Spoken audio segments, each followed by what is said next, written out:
Welcome everyone to Right Hive 2023. I am Patry Jones. I'm one of your moderators, or the moderator for today's panel on facing criticism. Now, I thank everybody so much for joining us today. I mean, as writers, we know that criticism is one of the things that we really either hate, fear, loathe, don't want to hear it, just fill in your own blank there. But criticism, unfortunately, is one of those things that we do need to hear and learn how to filter for our own craft and improvement within the world. But to help us kind of wade through the terrifying waters of criticism, we have 5 amazing panelists today, and they're all going to discuss the topics. And I'm going to sound off each one's name and let each of our panelists take a moment to introduce themselves before we jump into the questions. So Moniza, I'm going to have you go ahead and start. Tell us a little bit about yourself. Hi, my name is Moniza Hossain, and I'm a writer. I write I write picture books and also middle grade. And the genres range from horror to fantasy. Yeah. Awesome. And next we have Katie. Hi, my name is Katie Edwards. I write a modern day urban fantasy that reimagines the world with having an Atlantis in it. And it's a series that I hope features a lot of humor and adventure and queer representation and found family, big found family element. Love found families. So that's definitely one of the tropes that are one of my favorites. I'm the author of the speculative fiction novel The Hush. My short stories have appeared on Clarksworld, On Spec, and Fusion Fragment, and I'm very excited to talk about both the outer and the inner critic. I'm Ananya Devarajan. I'm the author of Kiss My Connection, a young adult romance novel coming out from Inkyard on June 13th, 2023. And this is my first debut novel. I'm 21 years old and still in college, so really making my debut in publishing quite early, but I'm very excited to be here and it's an honor to help out. My name is Gwendolyn Nix, and I am an author of science fiction, fantasy, and horror. I have previously written the Celestial Scripts trilogy, with book 1 being The Falling Dawn, book 2 being Seams of Shadow, and then 2 standalone novels, Sharks the Wasteland, which is a post-apocalyptic climate novel, and then I Have Asked to Be Where No Storms Come, which is my new release, which is a Weird West dark fantasy horror. I live in Missoula, Montana, and I am also an editor for Akamite Books. Right. But thank you so much for your introductions. Why don't I go ahead and ask the first question? So we understand, as a kind of preface, we understand that criticism can be a tough pill to swallow. So my first question for the panel is, what do you think is the difference between criticism versus constructive criticism? And how do you think that we can tell the difference between the two? I mean, I've been dealing with, well, I didn't publish my first book until I was in my 40s. I've been writing my whole life and kind of getting ready for it, I think I would be the best way of phrasing it. And so by the time I actually got published, I had a pretty familiar framework with writing groups. I'd been in one for years and still am. And also just the nature of criticism, my entire life was built around me getting criticism on my writing and offering it to other people through a scenario like that. So I'd like to think I have a pretty healthy relationship with criticism. Criticism, feedback, whatever word you're going to use, it's what's thrown at you when you put something out there to get responded on. I would say constructive criticism is a feedback that, for whatever reason, you're able to absorb, understand, and then somehow adapt to your story to make it better. That's what constructive really means to me. It's something which is going to have a manifest impact on the final product. It's something which makes so much sense that I'm going to want to go back and make some of those edits and tweaks to make that vision closer to a reality. It leads me, in other words, to a very positive spot. That was a great answer. I guess, like, if I'm defining criticism, criticism can just be, about criticizing something. And then there's constructive criticism. So criticism is where you just don't like something about the book. And for me, constructive criticism is criticism that is actionable. So, for example, if I've written a book that features death, for example, some people might just be like, I hate that topic. I don't like it. And that's criticism. But then if you say something like, I don't really like the way in which the death is dealt with in this book, that's constructive. I can do something about that. There's also constructive in the sense that sometimes when you give criticism, you also give it in the sense of like you give advice on how to tackle this particular issue, and that can be constructive as well and very helpful, especially in critique groups. Yes, I rely heavily on my critique groups. We met about a year ago and we meet once a month, and it keeps you motivated to keep writing and working with other people who know your story and you know their stories. It's building that trust relationship. So critique groups are my go-to. So for me, at least, criticism and constructive criticism is a difference that comes in tone. I think that you can say the same thing and you can say it in two very different ways depending on your intention. In my opinion, constructive criticism comes with not necessarily pointing out just what an error in the writing is, if there is an error, but also how an author can fix it, offering them help, avenues, resources, making writing more accessible for people that might not have the knowledge set when they're first starting out. So that's constructive criticism. Criticism, just point blank, is poking holes in people's writing, which is a very emotional task to write and to be creative to begin with. So it requires delicate and emotional handling at times, even when you're trying to make someone better. So that tone is primarily the big difference, in my opinion. And the tone, I believe, is also dictated by what the intention behind the criticism is. There is a very big difference between wanting to improve a piece, providing advice on how the piece can be improved, versus trying to rip it to shreds. I think we've all read reviews or we've all received criticism where not a single word has been constructive in the sense that it points to a way of improving things within the piece.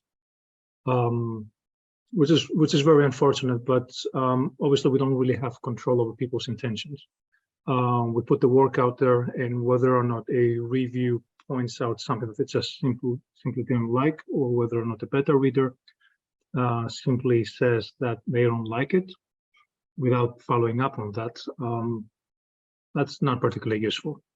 So you have to think about the intention. What is the intention behind this criticism? Is it to help you as the artist to move forward and improve the craft, or is it just a matter of stating an opinion? Because an opinion is not constructive criticism. An opinion is just that.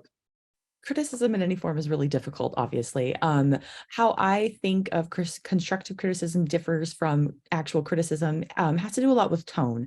I think there is a lot to do with respect for you as a creator and an artist. And then also sometimes when you just are getting a criticism from someone who might be angry about the way you portrayed something, angry about how your characters went through their emotional journey, or something about the plot. I think the critic usually has, if they're going to be a constructive criticism, it's usually they have a specific tone, they're respectful, they try to understand what you tried to do. They might not agree with it, but they understand it that way. And the second thing I think that is really important is that constructive criticism, especially if it's a beta reader, can potentially offer solutions to how you can fix or change or see the problem with a new perspective. I think those kind of offers, they may not be the ones that you take per se, but they do offer like a different type of viewpoint. So as that constructive criticism kind of uplifts you, it's a pedestal that you can climb up to, that you can become better at. And sometimes normal criticism just is a way to bash authors, writers, unfortunately. And you know, and I'm not saying that constructive criticism can always be nice. Like sometimes it can be a hard pill to swallow, even though, but I think the respect and the solutions offered set it apart from normal criticism. How do you know which voices to listen to when it comes to criticism? I guess like there are a few things to consider. So if you're a writer and you're putting your work out there, a lot of people give you feedback, and there's like a range of different types of people giving you feedback. I guess you can look at their credentials. Like, is this someone whose feedback I should take on board? Is this a person whose feedback is meaningful? But also at the same time, you know, sometimes people who are like entrenched in the industry have certain ideas. They might have preconceived notions about like what this particular genre should look like, and that can hold them back as well. So I really feel as though whose feedback you should listen to is really like whose feedback speaks to you. So if it's someone who's beta reading for you, who's like a child and you write for children, and that feedback is meaningful because the child either likes the book or hates it. I do feel like that's advice you should take on board, because that's a real reader right there. It's hard to say whom you should listen to. I really feel like whatever advice is applicable and that speaks to you. I think, I'm of two minds here. The first is that it's sort of an internal and an external thing. Internally, the first step is your relationship with feedback. I've been in a writing group long enough to know that some writers, everyone who joined, for instance, my writing group, no one started off as a star. I mean, we all started off rough and needing feedback on, the basic elements of being a writer and carrying a story from beginning to end. I mean, I saw some of our writers who are now some of the best writers I know, struggle in the beginning. We're mimicking stuff around them because that's the best we do in the beginning. We mimic the stuff we love. Our love gets us into writing. We want to do more of that, and we try to create that in the world. And then we get better and more unique and more powerful. The people I see time and time again who never make it to the end of that journey are the people who have a very unhealthy relationship with feedback. They're convinced they know what is right, or they're convinced what is being said to them is wrong. And I mean, there are certain, rules of thumbs we use. Like, you hear it from one person, pay attention. You hear it from two people, really pay attention. You hear it from three people, you've really got to examine your story. Repetition of feedback certainly builds consensus in your own mind. But if you find yourself resisting feedback to the point where you're not listening as what is being said because you're reacting to it, you're going to have a really tough time as a writer. Some writers succeed despite themselves. I'll still never forget, well, I'm not going to name the writer, but a big name writer who protested their reviews online publicly. Like, you just never do that. I mean, that is just a road you never want to go down as a writer. It is never a good look, even to your fans and supporters. That's the one thing I wanted to really emphasize, that relationship you have with writing is important. And when it comes to the external feedback and what you should really pay attention to, I think that 1, 2, 3 rule has always served me well. Where is the consensus? Where is the feedback constantly popping up about where things you might want to hear, not want to hear because they are criticism, but that feedback keeps on popping up. Maybe you've got to pause and think, am I really absorbing what is being said? And sometimes you need to talk about that feedback to other people, not just talking about your story, but the feedback on your story is important to discuss as well. It can really get to the heart of what you might need to hear most as an author. A couple of things. One, you need to consider the critic's background. I'll give you an example, and this is very recent on my mind. So I have a very good friend who has been a beta reader for me for many years, and recently I started questioning involving them in the whole creative process, because the truth of the matter is that they don't read.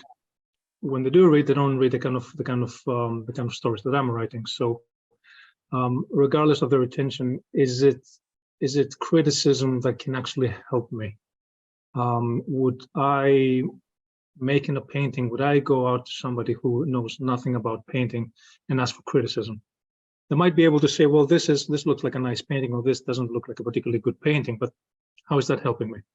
When we are asking for criticism on that level, at least on the early stages of creation, we're basically working with a blank canvas still. We want to improve. We want to figure out what works. Depending on whether or not you're a pantser or a plotter, you might be throwing a lot of things on the wall and then seeing what sticks, right? And a lot of it will not stick. But it's probably not a good idea to ask the opinion of somebody that just does not know what you're talking about. So that's one element. The other element is the actual content. Does it actually make sense to you as the writer? Is there justification to it? Just saying something doesn't work, it's not good enough.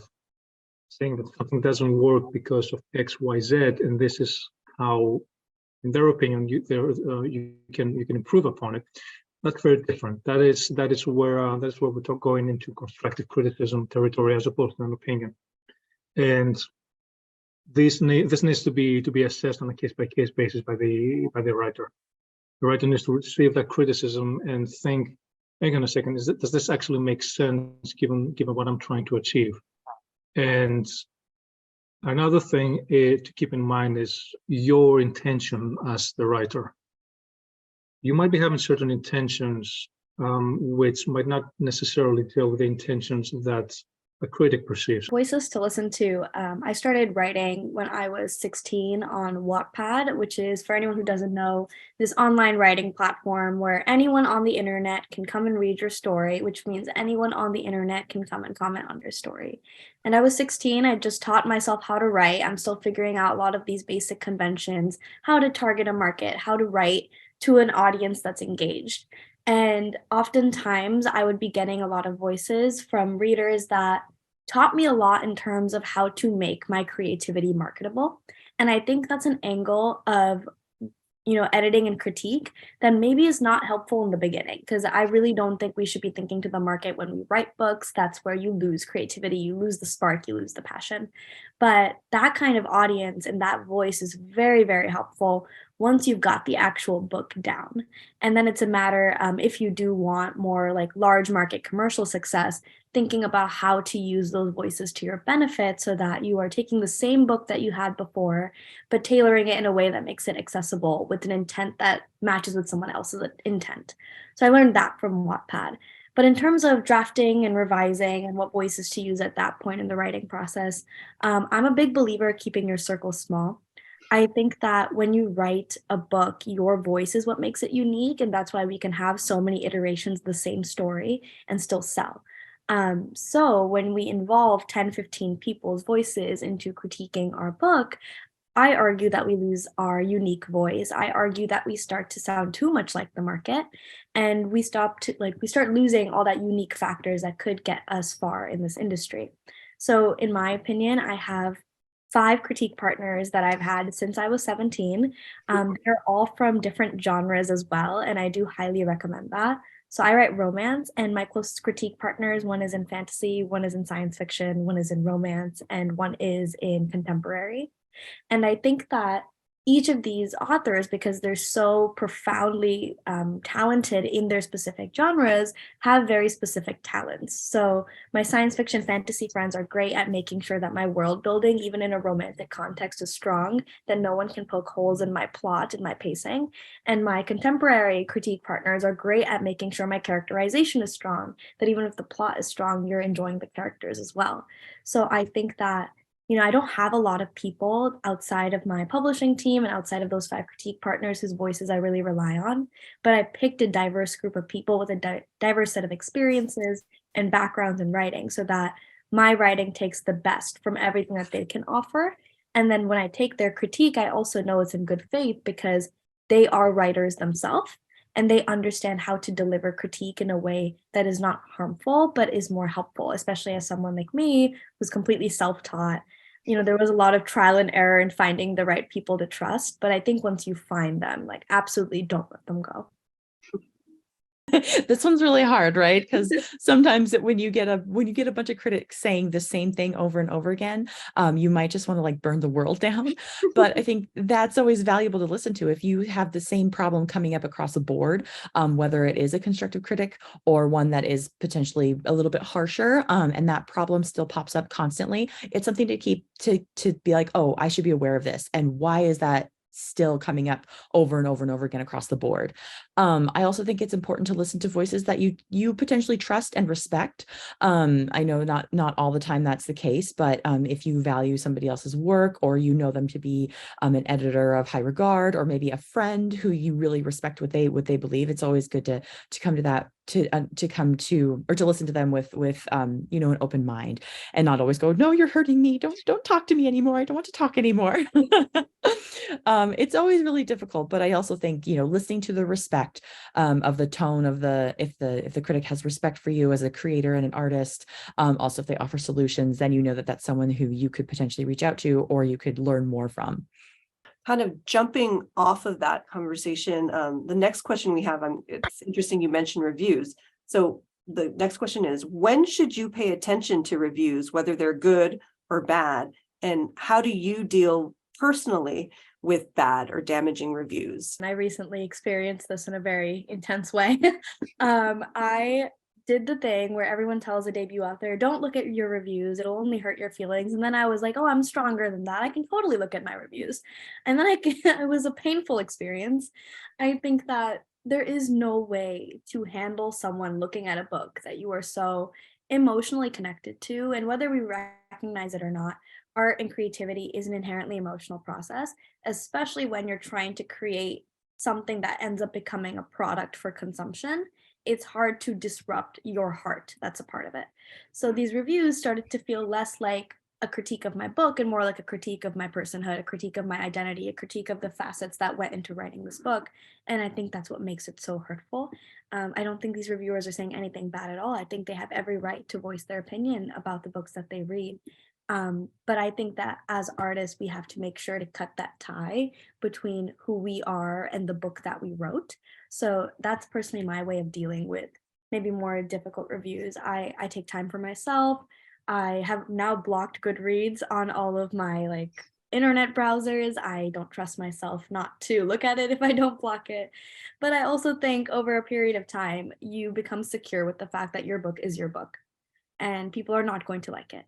And there is no way to write something that everyone will like. And once you do that, if you start writing a book that everyone will like, you lose that voice that I was talking about in an earlier answer. So now I have looked at my Goodreads reviews a little bit on other people's devices, and it doesn't hurt me as much because in my mind, this is a book, it's coming out in a month and a half. It is what it is, and it's found the people it needs to find. And as long as it found that one girl that I wrote this book for 3 years ago, my work is done. And everyone else who has an opinion about it is completely entitled to it, but I don't personally need to hear it. And that is the mindset I kind of follow with this. Whenever I'm getting a weird review, I'm always reminded that Romeo and Juliet has 3 out of 5 stars on Goodreads. A lot of 1-star reviews, most of them because we're talking about an underage romance. And you're reading those reviews and you're thinking, clearly your opinion is pointless. Clearly your opinion isn't valid. So obviously not comparing myself to Shakespeare. Obviously, people are going to be having opinions. Sometimes those opinions are just going to be absolutely ridiculous, and you need to take them with a pinch of salt. Even if their opinions are pretty good, even if their opinions are perfectly valid, you still need to take them with a pinch of salt. In the end of the day, we write books because what else would we do? Right? We write books and we write stories because we're feeling compelled to do that, and we would do it regardless of anybody's opinions. When my book came out last year, I obsessively went through every single review, and sometimes I get a bit upset, especially when it came to the grammar criticism. And it wasn't just me who got upset, but also my professor of English, who was the editor for the book. She went absolutely ballistic at those reviews. And frankly speaking, that was more entertaining than anything else, watching her reaction. Well, I feel like I'm talking from 2 sides of the table because as an editor, I always tell my authors, don't read reviews. It'll break your heart.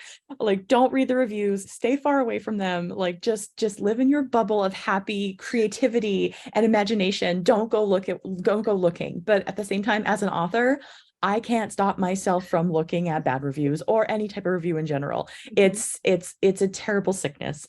I know why it's bad for me. I know why it's good for me. So it's really difficult to kind of talk out of 2 sides of my mouth about this. So when I'm paying attention to reviews, I do tend to favor the ones in the beginning that are 5 stars, 4 stars, ones that are like good, because it's so hard to put your book out there, and it is so hard to it's part of your soul. Like, you are literally putting part of your imagination that you've been working on for years to the public, who might just read it in an hour and go, that wasn't really for me. And you're going, oh my God, like, I worked so hard on this. So I try to start slow. I give myself a lot of padding. If there is a 1-star review, I might not even read it just because. My last book, I had a bad review, and it said that my book was an archaeological dig, which was a little bit painful, but at the same time, taking the steps back and having the time between publication and accepting bad reviews, let me understand that a little bit more and why he said that. So personally, I take bad reviews in doses. I gobble up the good reviews and I feel really good about myself. And then when I have a bad review, I let it sit. I might go cry a little bit, and then I come back to it and I kind of realize why that review was negative in the first place. But I mean, don't if it's going to be mentally damaging to you guys, don't do it. Just keep writing the next book. I made a commitment when I started writing that not many people do, but I still do to this day. I read every review, every Goodreads review, every Amazon review. I've read every single one. I log on at least once a week, if not a couple times, and I see what's being said. It got to the point where a lot of my readers knew I did that because I would like the review. And they would say, "Oh my God, I hear the writer reads these. Please understand, I like your story, but ... And I got to say that for the most part, I've got really kind and supportive readers. I love my readers. I talk about it all the time. I'm just so happy with the readership I have right now. To have a positive space on Twitter with your readers is pretty uncommon nowadays. And I do, because my readers tend to be just amazing people. That said, so I made that commitment that I was going to read those. What I will say, if for me, it helped me build the most consensus around what was I hearing over and over. And it wasn't easy in the beginning because I thought I was Mr. Diversity, because here I'm writing a series with heavy queer representation. And come to find out, for instance, after my first book, well, sure, you've got the gay white male down, but that's not diversity in the queer community. Queer community is a spectrum. It's wider than you can see and describe in one novel. There are more areas to explore. And I saw those comments over and over saying it would be nice if you explored other elements of the queer community. It would be nice that I know your story is really showing just to really aggregate it to one level, the gay experience. But beyond that, hey, you can throw in some woman every now and then, or you can throw in some straight relationships. And I did listen to that. And to be perfectly honest, when it made sense in the story, I utilized it and my readership grew. Lo and behold, there's a direct connection between listening to the feedback where you hear it most often and building a story that people want to read.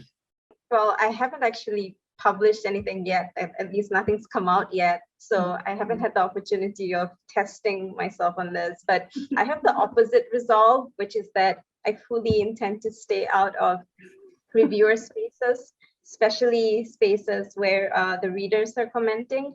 I think trade reviews are different because those we will see and those I will read. I have every intention of reading those, but I fully do not intend to read reader reviews on spaces like Goodreads and Amazon. And the only reason I say that is because I've just seen a lot of toxicity from the writers who well, I'm not kidding. It sounds like you have a lovely relationship with your readers, and that's so wonderful. But like a lot of writers do not handle criticism well, and then it leads to just like the most toxic and horrifying, readers getting doxxed online because they left a negative review. So I know I want to do that, but I would rather just not even make my readers feel as though I'm watching them so that they can feel comfortable saying negative things. Because sometimes when they think writers are watching them, they feel paranoid and they feel a little scared of being frank. So yeah, that's where I'm at in terms of reader reviews. So if I get trade reviews that are damaging in terms of like, I'm getting feedback again and again, like Katie said, that where it's pointing out something that's an issue with my books, I do think that that's something you should take on board and you should consider and address, because we all have, oversight to the things that we don't realize. And as writers, we have critique groups, and my critique group is so diverse. There's just so many different types of people on it. But even then, things slip through the crack. So if I'm making a mistake and I keep seeing that, addressed in various reviews, I will try to do something about it. I think that's the right thing to do for yourself, for your fiction, for your reader. That was wonderful. My next question for both of you is, or all of you, what are healthy ways to handle unconstructive criticism? This is kind of difficult because there is so much negativity, I think, in the world. And I think it is difficult to see how much love and energy goes into your own work and your own writing. So when you are, like when I said, you put something out there, you are in love with it. You don't see any of its flaws because you are in love with it. And then someone can totally bash it and break your heart and make you feel really unworthy, or that you created something that wasn't worthwhile or not worth anyone's time. And that's super difficult. So for me, I think the healthiest ways to deal with it are to take things with a grain of salt. Not everybody has the same love of certain characters, certain stories, certain writing that you do. Everyone's taste is different. And knowing that when you read a bad review is so important, because you can sit there and say, okay, they don't like for my example, my book is long. It's got a lot of characters. It's got a lot of magical lore involved in it. And maybe that whoever that critic wasn't really looking for that, or they wanted a faster type pace story. And that's valid too. Like them wanting something different and my book not giving them what they needed is a valid response. It's their time, it's their money, it's their energy that they're reading and reviewing. But at the same time, so I need to keep that in my head when I'm reading it. And I don't give all critics like the benefit of the doubt all the time. Like I might sit there in the beginning and go, oh God, you don't even know me. You don't get me. What are you even talking about? But then taking the time to think it through and realize that their criticism isn't going to stop me from writing, and it shouldn't destroy my love of writing or my love of world building or creating. I think that's so important, because it's so easy to just feel so in the dumps and lose your confidence like that, and to suddenly handle unconstructive criticism with a grain of salt, and then maybe a blind eye. You don't read the 1 stars, maybe you read the 2 stars, and you come back a year later and read the 1 stars. So for me, it's like criticism is like poison, right? You take a little bit at a time and you slowly grow immune to it. This is such an interesting question, because I don't know if I have received unconstructive criticism, just because the kind of spaces where I get the criticism right now is my critique groups, or from my agent or from an editor. So that sort of criticism is by its very nature constructive. But if someone is just attacking me for the sake of it and I look at it, I think if it's happening online, I think it's best to just step away and not engage. But if it's happening in your personal circle, like in your critique group, I also feel like you should take some time out, cool down, and then approach it without being emotional about it. Also, like, it's hard to sometimes discern what's constructive and what isn't, because people can be too close to their work, and as a result they may not even be able to tell that this is actually constructive, it's not criticism. There's that as well. So it's always good to just step back and just to think about it a little before you react. It's really important to, first of all, make sure that you personally understand what constructive criticism means. Once you're at that stage, I will say that no matter how many reviews I read, I have one golden rule: do not engage. You do not engage. You never engage. There's no spot to do that. If you're in a forum where people are asked to give feedback, it's not your place to engage, unless it's a positive engagement, or supportive or community building. But to deny someone's feedback is the worst thing I think a writer could do, whether you find it useful or not. It's just a bad idea. I've seen too many authors, their reputation is, when you take a blow like that as someone who's going to argue with your readers online publicly, not only does that mark you, but it can snowball and go viral. And then it becomes something that's going to follow you around for the rest of your life. And I don't ever want to be that kind of a writer, because again, I do think there's something inherently arrogant in arguing back on someone's point of view. But for me, when you're asking like, how do I handle it personally, not engaging is number one. And number two is like ice cream. I handle it with ice cream. I get a lot of ice cream in some cases, and I go back to it in a half day or a day, or I forget it. You've got to, I don't necessarily have a thin skin, but I can build a thin skin once I get a negative comment over time. I just need that little bit of a pause with snack food. Ignore them, because in the end of the day, you're just wasting your energy with unhealthy criticism. Obviously, for somebody to give you the unhealthy or unconstructive criticism, that might happen within the framework of you asking for it, or asking for specific feedback. I think it would help quite a lot if you set certain expectations about what you expect criticism to be. Quite early on, when I started taking writing a little bit more seriously, started joining writing groups, started joining critique circles, there would always be a rule about being kind to each other. There was always a rule about providing constructive criticism, and there was always a rule about the person who's asking for the criticism to ask for specific feedback. How is my plot? Do you think this character is believable? Do you think that the dialogue is believable? Do you think that there's something that is off in the voice? Then you are going to get specific answers, most likely.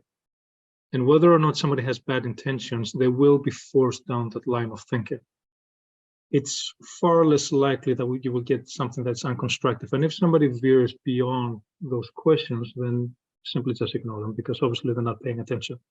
We are really harsh on ourselves. We are extremely harsh on ourselves. And there is this truism that the kind of criticism that we give to ourselves, we would never dare give to somebody else, because that would be very unkind. I think this is a very good mantra to have, basically stopping yourself, stepping beside yourself for a second, and asking yourself, when you are criticizing your own works, your own work, asking yourself, does that actually make sense? Am I just being super harsh on myself because I have really high standards? Is this fair, especially when we're talking about first draft, second draft, third draft? My book had, off the top of my head, I think it had around 12 drafts by the end of it. And every single draft was better and better and better, but you can imagine how much criticism I gave to myself on the first maybe 2 or 3 drafts, and then I just got sick and tired of myself. I definitely do agree with a lot that was said about dealing with the unhealthy kind of critiques. I think a big part of it, though, is taking time for yourself. As writers, we often feel like when you get a critique, you have to jump on it, whether it's healthy or unhealthy, before we can even think about the intention in which that it was offered. We're inclined to jump on it, fix the problem, change the book. I think that's at least my knee-jerk reaction of, oh, someone said this, there has to be something wrong, let me do it right now.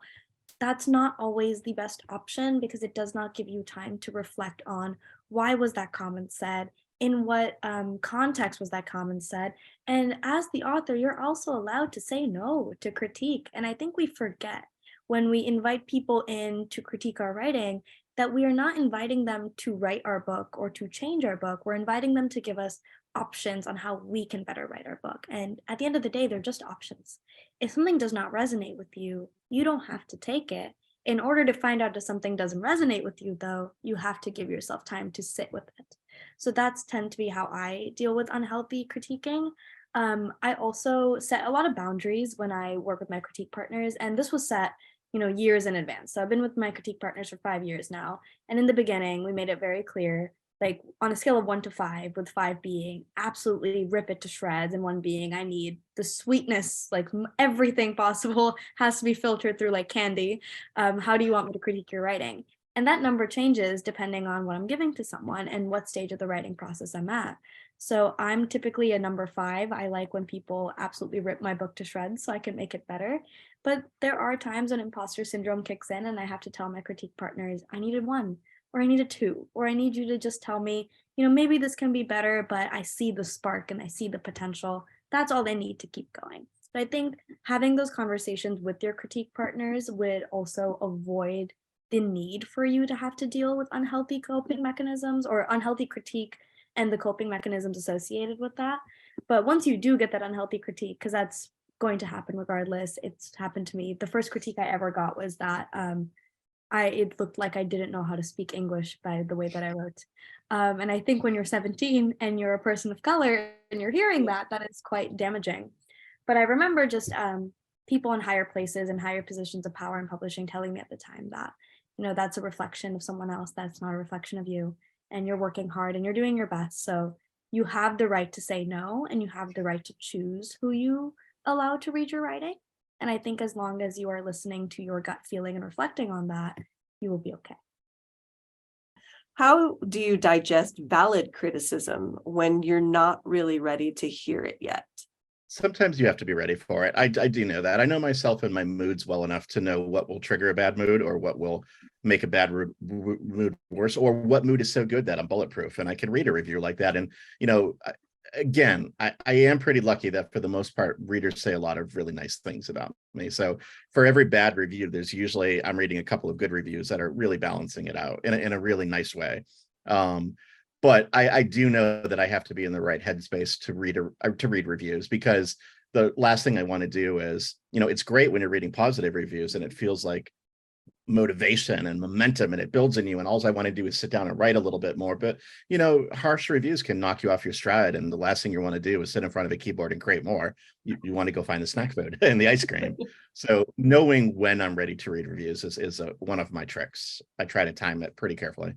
quite anxious. So anytime I get any feedback, like be it from a critique partner or my agent or an editor, I always have that moment of like just apprehension. And I think a lot of writers feel that as well. But I have like a process that it's always the same process. The firstly, what I do is I open it up right away and I look at it and I read the whole thing and I just put it away. I do not respond.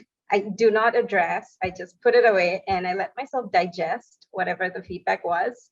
And more often than not, if there are things in there that made me upset the first time because I was just like, oh my God, how am I going to address this? It's usually not like, how dare you? My book is perfect. It's usually, oh my God, this is true, but what am I going to do about it? I don't know what to do about this. That's usually my go-to response.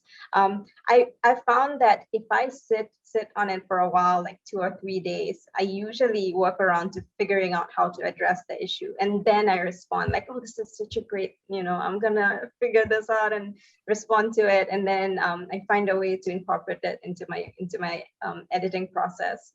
So yeah, it's always like I read it right away. I don't allow myself to wait until I'm in a better mood. I read it right away because I know regardless of when I read it, I'm gonna be in like a anxious, mood. So I just read it and then I digest it and then I respond.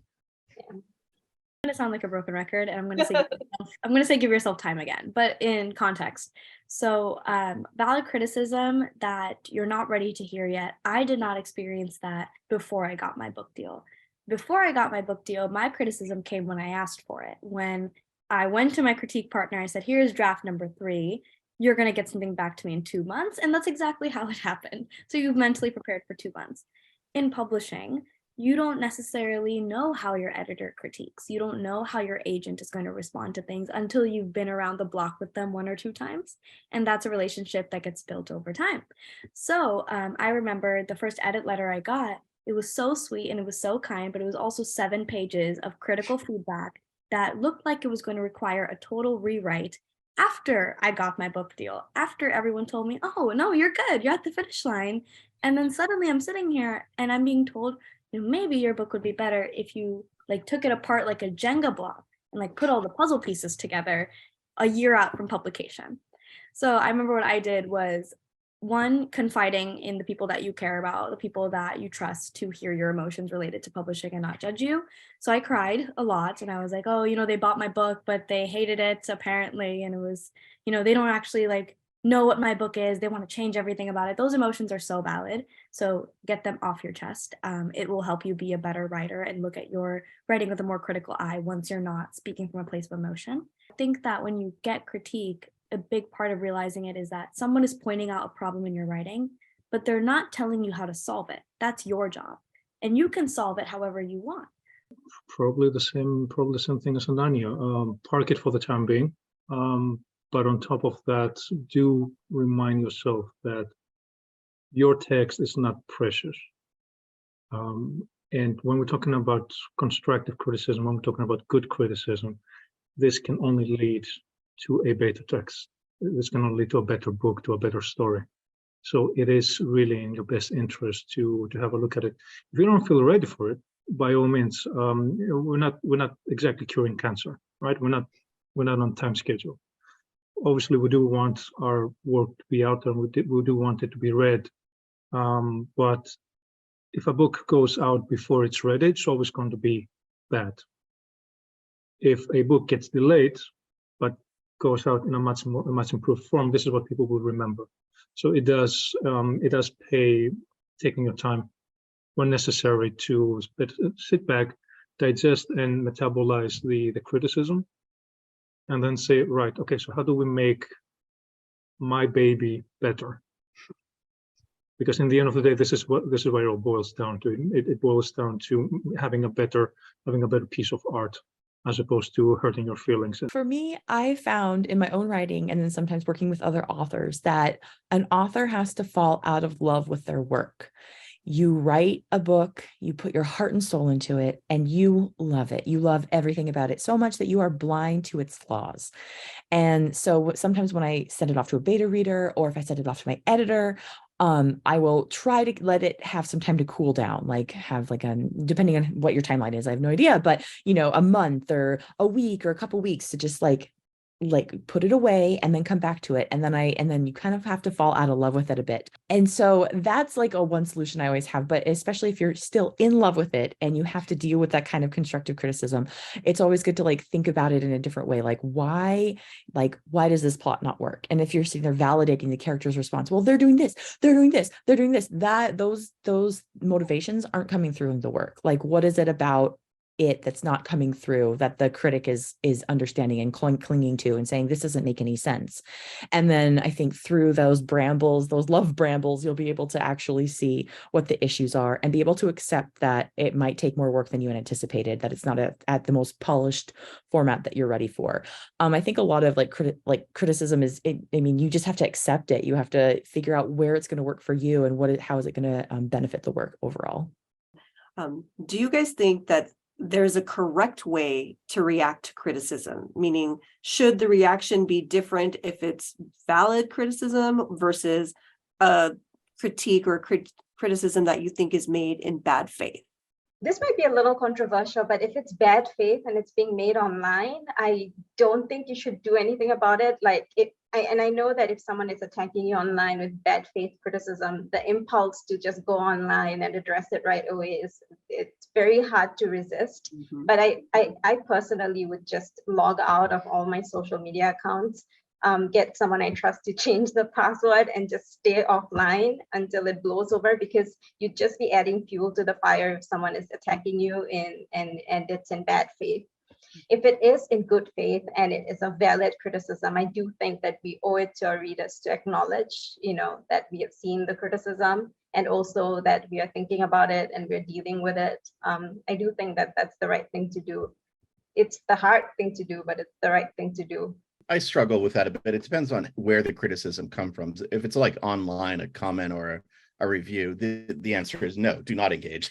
You don't respond. You internalize it and walk away, but you just don't trigger something that's going to create an avalanche. But sometimes comments do get thrown at you in social media in a very public way, and the absence of a response becomes a response itself, and people sometimes notice that. So there have been times where I've been cornered by readers to say, no, I think we really want to know what you think about this. And if it's something that I should be hearing, then by all means I do. And I have no trouble apologizing if I've taken a misstep. I take it as a point of pride that the reason I read these reviews is to make my series better, to realize I need more diverse characters. I need more representation. It worked for me. Like I can no longer say this is just my belief. I can tell you unequivocally, it worked. My readership grew when I paid attention to this stuff. But there have been some bad faith comments too. There's some people you're never gonna, like especially when you're doing, say, a series with a lot of queer identity issues, there are going to be some people who just don't agree with the roads you go down. You're never going to get everyone to follow you all the way. And some of those people will maybe comment online. And my Twitter account, I only really follow people who follow me or other writers or readers. It tends to be a very safe place. I very, very rarely do negative things happen because of how carefully I curate who I follow. And I don't necessarily go off into Twitter to explore other things, because that can be a rabbit hole of devastating proportions. But I think what I would say, if you ever do find yourself in a situation where you're really going to respond to something, remember that it can snowball. Remember that things can go viral. Things can get amplified in a way that your response loses your control, or your response eclipses the question you're answering in the beginning. It might be that you were asked a completely rude question. Your response could become part of that performance and become the issue itself, and not a way that you want to control. I rely on the voices around me that I'm supposed to, my agent, my editor, my PR person at my publishing house. I have a very close core of inner circle people who I work with now on my series, people who in some cases I'll even compensate because they help me with things such as consistency and beta reading, but I'll ask their advice. Should I engage? Should I not engage? Sometimes it turns out there's a quiet approach that can happen through DMs. Once I went into someone's message. And also don't forget that until you walk in someone else's shoes, you can never be 100% sure where that feedback is coming from. It turned out in one case that the reason someone posting on my website was being a little bit let's just say sharp. They were being very sharp with some of their comments to me and my other readers. It turns out it was a language barrier. It had nothing to do with intent. It really was just not understanding the nuances of sarcasm through different languages.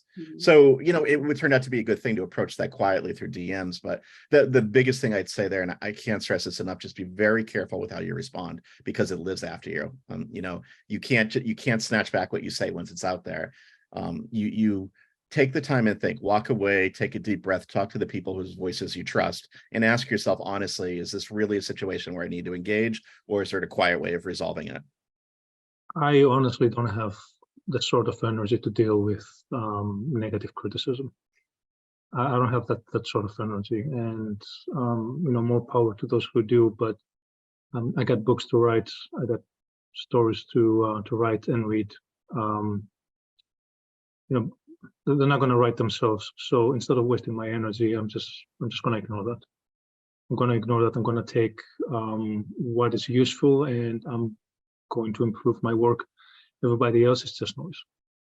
Everybody else is just noise, and they're really just not worth your time. And this is not meant to be a bit of this is not meant to be a combative stance. This is really a matter of recognizing what is important, and sticking to that, and then realizing what is basically just useless noise. So I don't think there's any right or wrong way to respond to criticism. I think that you respond however you need to at the end of the day, as long as you get back to writing. That's what matters. So that's my answer to that first part of the question. To the second part, I'm a highly confrontational person. So if I invite someone into my life, and if I invite them into something as intimate as looking at my writing, and they give me critique in bad faith, that is a breach of trust.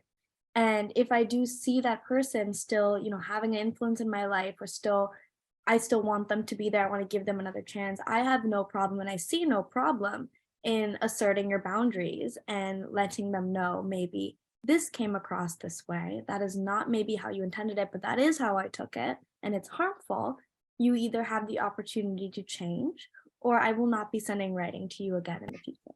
And I've had to do that 1 or 2 times. And I know it sounds scary and a little mean when you say it out loud, but I do think that I don't want to live in an echo chamber where I'm only hearing the critique that I ask for and everything else kind of goes out the window.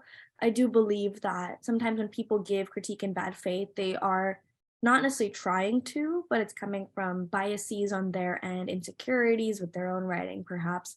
And by giving them a chance to reflect and to fix that, you are also making them a better writer, as long as they take you up on it. So that's probably my way of handling it. I will confront them and let them know how I feel. And if it doesn't work out, you're right back where you started, without having that critique partner in your life anyway. So I do think it's worth, though, giving a person maybe a second chance, or letting them know how you felt with what they said, so that they can maybe not do that to another writer again in the future. So difficult to say this, but I think that, we had already talked about before, there is so much toxicity out there, and so much, you have to almost defend yourself. And in that way, some of it, I don't think one should go online and say, oh, I get that, you guys didn't really like my book, and, that's your decision. That's too bad for you. Good for me. I mean, the thing that you need to focus on is maintaining your career and your imagination and defending it. I personally react really violently. I get really upset, and I go, oh my God, they hated my book, and they're right. I am a bad writer. I write way too long sentences. But every time you say something like that, there's going to be a reader out there that loves that about your book. And maybe they didn't have the time to write your 5-star review. So, I don't think there's a correct way, except again, with respect and tone. These critics might have a voice. You have a voice as well. Always treat people with respect and, tone. And if they don't do that to you, then you don't need them to ignore them. You don't need to deal with them or talk with them. If they're hounding you, there's other resources about bullying that you can look up. But I don't think a solution is to jump on there and say, this is why, I'm defending my work. Remember why you loved it in the first place. And that's what should be amplified in online platforms. If someone says, I didn't like your character arcs, be like, well, I love my character arcs. I love this character because I love their sense of justice. I love how they solve their problems. I love how they, the way they speak, they're open and their hearts are true. That kind of stuff. You don't have to defend yourself to a person. You defend your characters.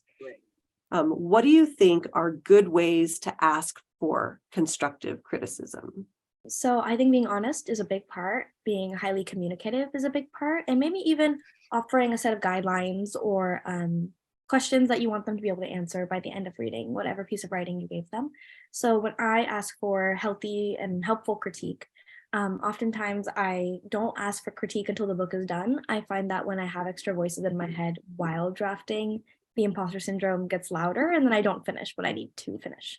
So I'll finish the book in this isolated echo chamber and I'll send it out to my 3 people and I'll give them a list of questions that I think are insecurities and plot holes within my writing that I'm aware of.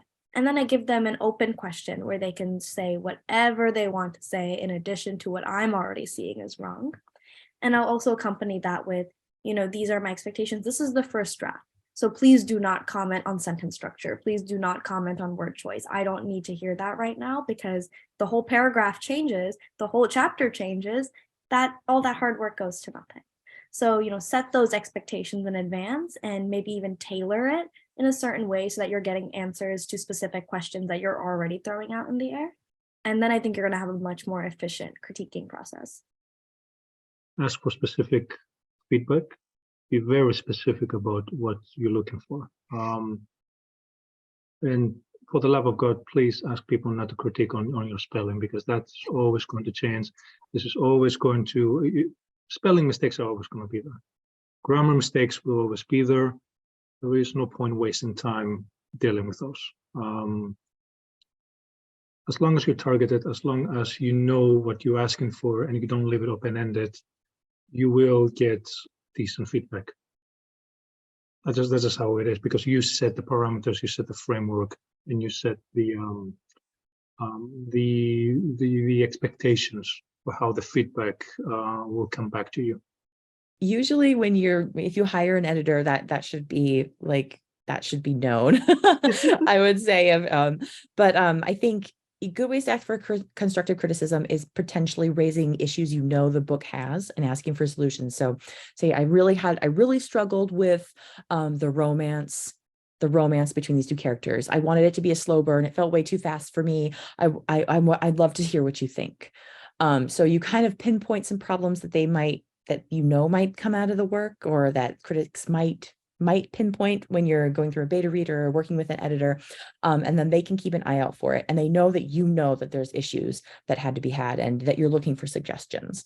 So I think sometimes knowing it, sometimes being a little bit humble, understanding that, your work isn't the best thing out there and no one's work is. Everybody's work has a lot of flaws in it, but it's your writing. It's you seeing your world through your lens. And that's what makes your voice so important. So I think when you ask for criticism, it's always good to be, also you want to respect them and their opinion. You're asking for it if it's from an editor. You are using their knowledge and you want to make sure that you jive with your editor. Sometimes, different reading levels, different types of reading preferences are really important. And then just asking, I'd really love solutions for this. If you have any, I can't wait to hear what you have to say. And then also, not responding immediately in anger when you get that feedback.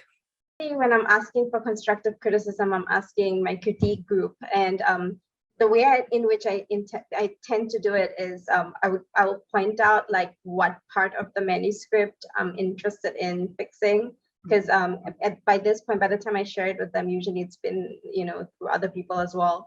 So I might be like, is there something about the plot that's not working, or is there something about the characterization that's a little off? Do you feel like the ending is a little weird? So I tend to like direct them towards what. Sometimes I'll just give them, and then I'll let them like give me feedback as in whatever they want to give me feedback on. But one way to kind of like hone the type of feedback you get is to point out what is it that you're actually trying to work on at this point in time. Yeah, that's something that I do. There's no reason you can't direct the type of feedback you're getting. In our writing group, we're very clear about that. If you feel that you're at a very specific point in your story and say line editing is more useful than general, like, story concept editing, is you can ask for that feedback in advance. And in fact, you should, because otherwise you could get frustrated with the results. I remember, I kind of injured a friendship over this. I was with a peer writer once, very early in my career. who I was about 3 weeks away from my deadline. I had to turn it in, and they're like, yeah, I'd love to look at an arc and give you, I'm like, you can give some feedback. I should have been very clear. I'm 3 weeks away from deadline.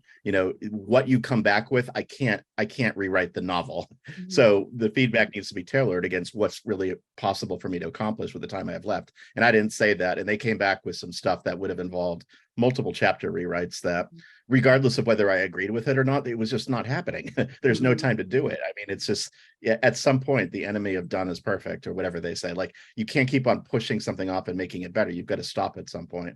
And to that day, I was so frustrated with getting that feedback when I had no time to do anything. And it really reminded me and hammered home, well, then how did they know that? Like, did they know in advance that some feedback was going to be less useful than others? You've got a role in that too. Sometimes you can't control the narrative or the questions or the answers or anything like that. But in a group with like a peer writing group, or when you're giving something out to get beta feedback, it's perfectly okay to really manage that process with parameters.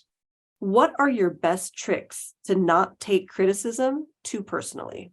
So the one thing that I tell myself all the time is is they don't know what they're talking about. And I keep that internally. That is for me only. I do not say that out loud. I do not say that to anybody else. If I read somebody's work, I have to think, okay, they have a different viewpoint of the world. They have a different, like, everyone sees the world differently.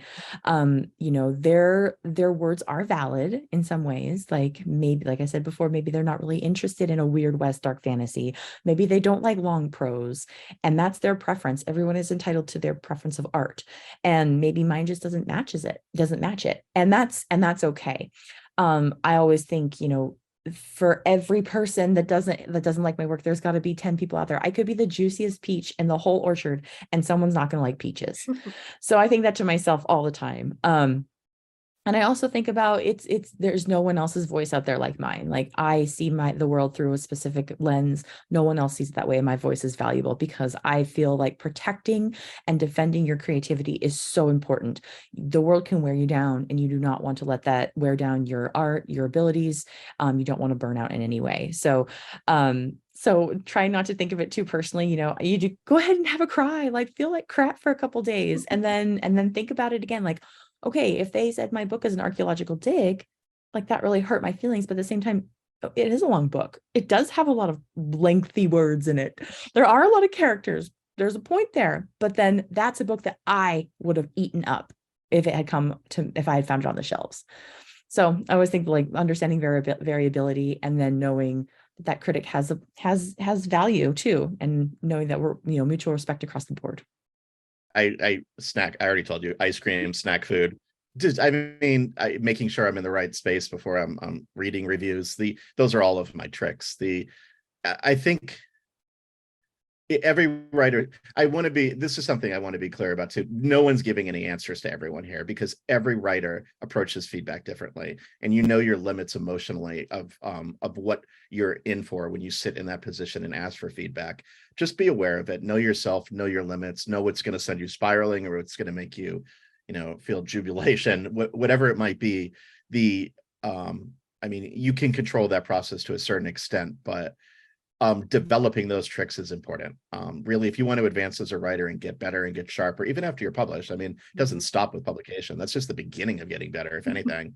You're going to have to examine your relationship with feedback and find ways to make it a part of your life, but you can have some control over when and where that is. Having massive imposter syndrome really helps, because then, whatever you get, you've already told yourself. So you're like, yeah, I agree. I said that to myself. But no, seriously though, I feel like I have a really thick skin, because whenever I get anything negative said to me about my book, I tend to distance myself from the stories that I write, because I'm not just one story, I'm many different stories. And even though I put a lot of myself into my stories, it's still not like me that the criticism is about. It's about a book. And I can fix that, I can improve, I can build on what the criticism is. And I'm not done as a writer, I'm always growing. So whatever you're telling me about this book, it's really not a criticism of me. I'm still in the process of improving. And that criticism is what I will improve from. So yeah, I think keeping that distance, you versus your work, that really, really helps. And that's something I try to maintain. I have a terrible, terrible piece of advice. I have a terrible piece of advice. Nobody should listen to what comes next. I did the mistake very early on when I was entertaining the idea of writing. I made the mistake of going to a bunch of forums and posting my work there and having it completely ripped to shreds, which resulted in me having some very thick skin.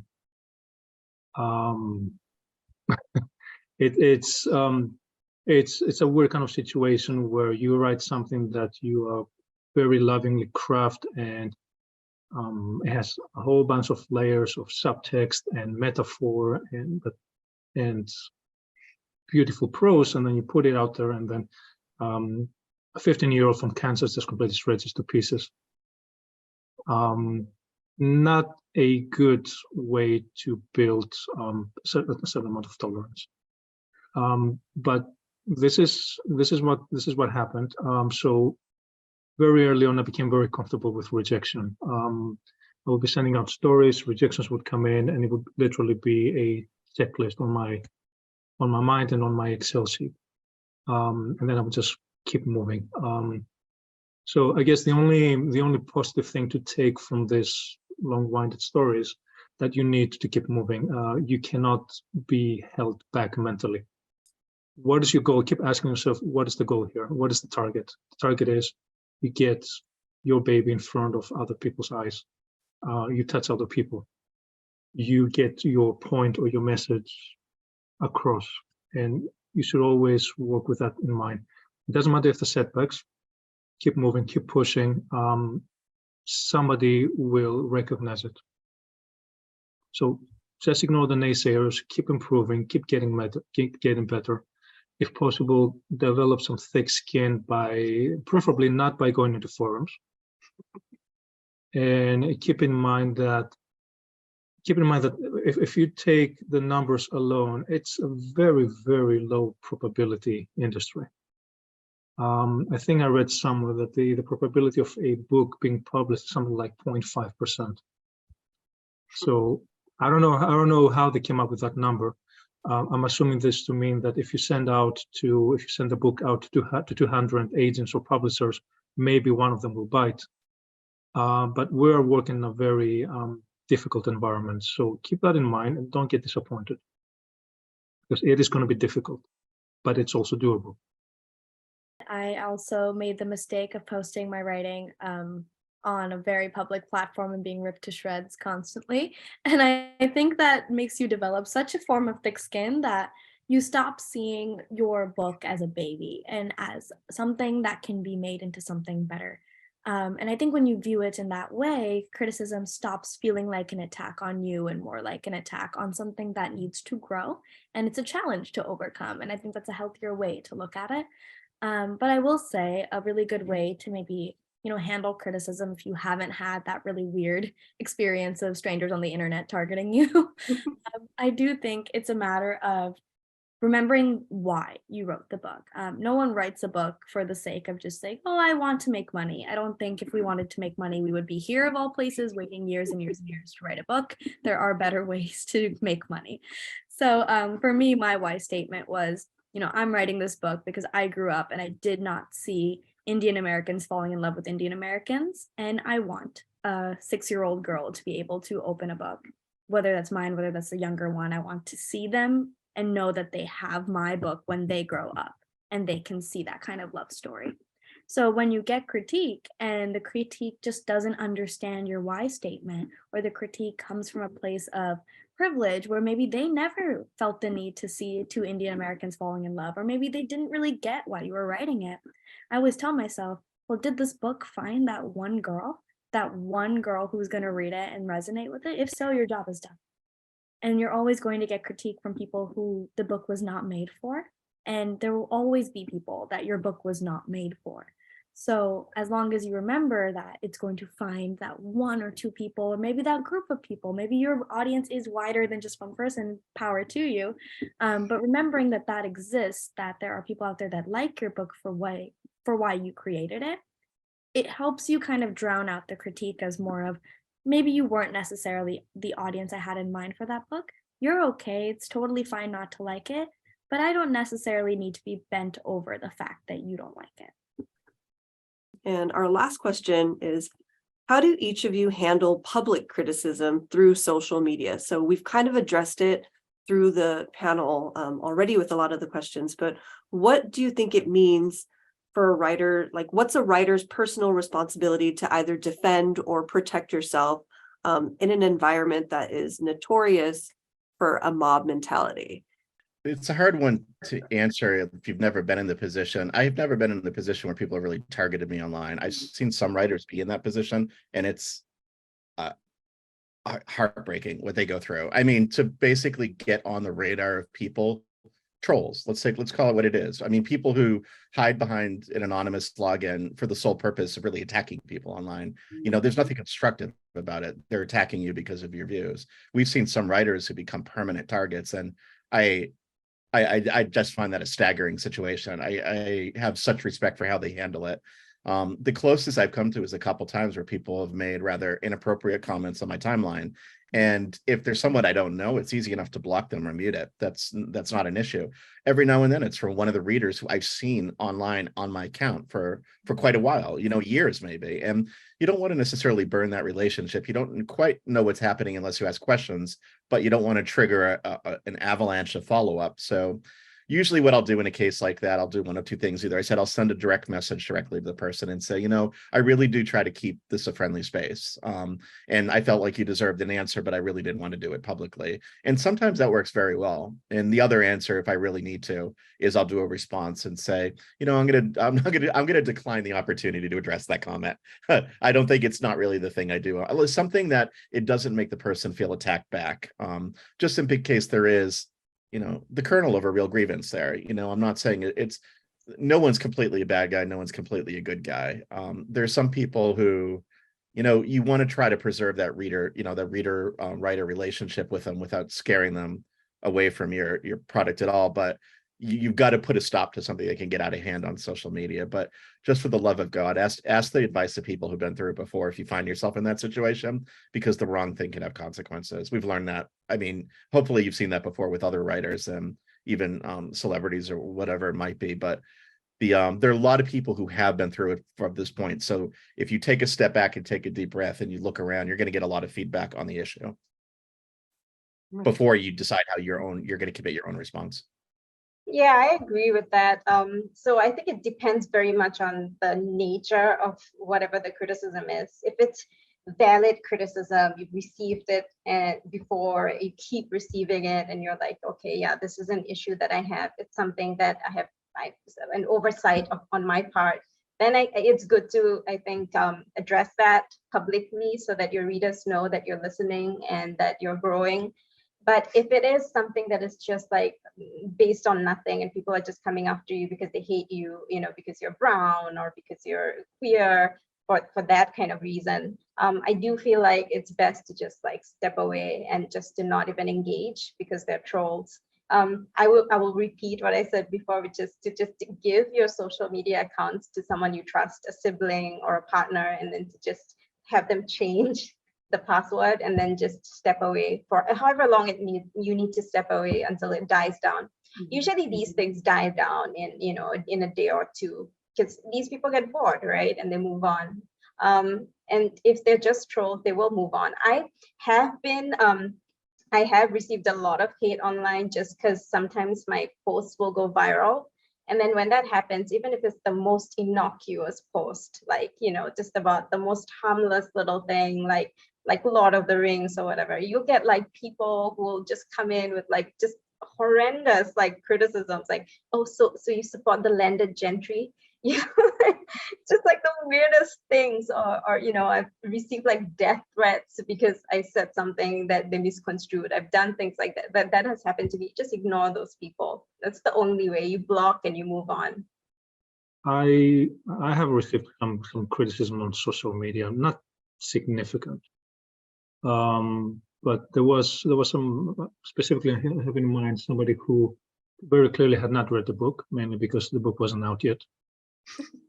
So obviously they couldn't have had an informed decision, but they accused me for being ableist, which went entirely against the entire point of the book. And they would have known that if they had read the book. So I kind of struggled with what my responsibility was in responding to that. In this specific case, I wasn't able to respond because I got blocked immediately. So that was interesting. But that was also a bit of a blessing in disguise, because it prevented me from appearing bad and appearing as if I had a chip on my shoulder, or as if I did not trust in my own work. What I wanted to do was I wanted to have a dialogue and say, look, I hear what you're saying. This is not right, and I'll explain to you why, but I wasn't even able to do that. And I think that ultimately, people have to remind themselves that the moment that you publish something, you're going to be in the public eye, like it or not. There's going to be people who will have certain opinions about you, and there's going to be some people who will have certain very stupid opinions about you. We also need to remind ourselves, however, that there is a bit of a mob mentality, and in cases where this starts building a wave that is impacting your career as a writer, I think that there is a responsibility on the writer to respond once. I've had a experience with this recently, and I have a few friends that have had experience with this recently. And I think one big thing that we've all learned is that when you're published, and even when before publication, when your early copies start coming out and people start getting a hand on your book now becomes open to whatever interpretation someone wants to interpret it as at that point in time, with whatever mood they have, and that is valid to them. And you don't get to say anything about that. So I firmly believe in protecting reviewer spaces. I think reviewers have every right to have any feeling that they have about a book, and they have every right to voice it. Same way we have every right not to like it.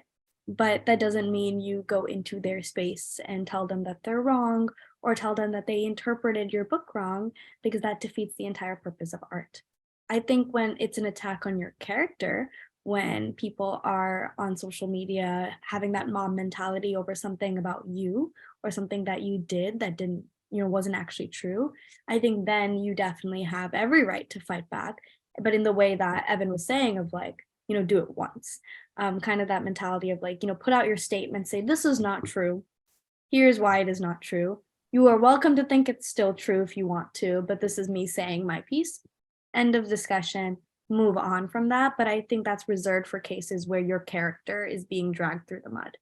If it's your book that's being interpreted poorly by a few people who maybe took it the wrong way, I don't think that's necessarily worth getting your head into, devoting mind space into, because you signed up for that the minute your book hit shelves. You signed up for anyone being able to think whatever they want of your book, and that being influenced by their biases and their life experiences. And that's a good thing in some cases, and that's a bad thing in some cases. So coping with that comes with time, comes with practice, and hopefully you never end up in a situation where there's a mob mentality up against you regardless. But if it does happen, and it might, especially if like nowadays, if you do speak in the wrong way on the internet, which, take accountability. When you are wrong, you are a human being, you're going to make mistakes, and you are a public figure the minute your book gets out. Take accountability. Do not have that ego of I could never be wrong. And I think that you will end up okay. And I think people are forgiving of that if you are someone who's genuine and apologetic. If you do make a mistake, or someone who's just standing up for themselves if they're being taken the wrong way. It's so difficult to answer this, and there probably isn't any right answer. But like I truly value that you have to defend and protect your imagination and your creativity. If someone is coming after you, like, you just need to ignore them. You need to, if public criticism, try to defend it in a different way. If someone's criticizing your writing style, put more of your writing out there. Like, say, well, this is how I write. This is how I see the world. These are my characters, and this is what I love about them. This is the kind of trope that I love. And this is the kind of character dynamic that always gets me excited. Like, I think maybe not defending yourself to the critic personally, but defending yourself to your work kind of it makes you feel like, it makes you understand why you wrote it in the first place, makes you remember why that trope or that character got you so excited and you had to write it down. It's so hard to like the mob mentality is it's terrifying. Like I feel scared of it all the time, and I'm not even like Stephen King or anything like that. So I think it's your responsibility to protect your art. It's not so much your responsibility to say, well, you don't like, enemies to lovers, and that's your problem. Like you don't need to be combative about it. That's to say, like, don't, if try to promote yourself as much as you can online. You have to to be an author, I suppose. But you also have to open yourself up that that's going to happen to you, and you're going to have to take some hits, and it's going to hurt. But if you can remember, like I said, protect your imagination, protect your creativity. It's one of the most important things you can do. This was great to have this panel, but before we actually leave, I want to give all of you an opportunity to be able to tell us a little bit more about what you're currently working on, where we can find you, if our viewers want to stay in touch and learn more about the books and the stories. Like your covers look amazing. So I have a story coming out in this anthology that's up there. It's coming out in October, so you can get that from wherever in October in all the bookshops and online as well as in real life. And also, if you want to find out about other stuff that I may have coming out that I can't talk about, you can follow me on Twitter, and you can follow me on Instagram. I'm also on TikTok, all Moniza Hossain. My TikToks are horrendous, but you can join me there anyway. For the most part, Twitter is my social media for right now. We'll see what happens. At KD_Edwards_NC. My series is the Tarot Sequence. It's a planned 9 novel series of 3 trilogies. I just finished my first trilogy and a 200-page expansion to the 3rd book. And now I'm about to dive into the 2nd trilogy. I'm really excited about that. So you can find me on @AnanyaD12 on Instagram, on Twitter. I'm on TikTok as well. I don't post there often, but I try to because I'm Gen Z and I have no excuse not to. So you can find me on all those platforms. My book is also available by retailers everywhere. Indie booksellers, Barnes & Noble, you name it. It's on the internet. Just search up the title. And I do have a 2nd book coming out in 2024 as well, that I will be speaking more about in the future, but that's also going to be in the exact same places I listed before. So I look forward. Website is EA Mylonas, so that's my name without any spaces. You can find my links to Instagram, where I'm posting pictures of pretty trees and animals. And you can also find me on Twitter, where I'm constantly complaining about capitalism and the climate change. Please check out my publisher, Inspired Quill. It's a social enterprise, which means that they're doing a lot of good with the profits that they're making out of the books. I am online at GwendolynNix.com. I'm also on Instagram at Gwendolyn.Nix, and then also at on Twitter, some variation of it. So Gwendolyn.Nix or Gwendolyn Nix, can't remember. But you can find me through any of GwendolynNix.com has all the links to my profiles. And then my newly released book, I Have Asked to Be Where No Storms Come, is available on Amazon and all good bookstores, and through Crystal Lake Publishing. Great. Well, thank you guys all for being here. I really appreciate it. I hope the viewers enjoy it. We'll drop all of your socials and your links into the chat. So thanks so much. We will go ahead and enjoy the rest of the conference, you guys.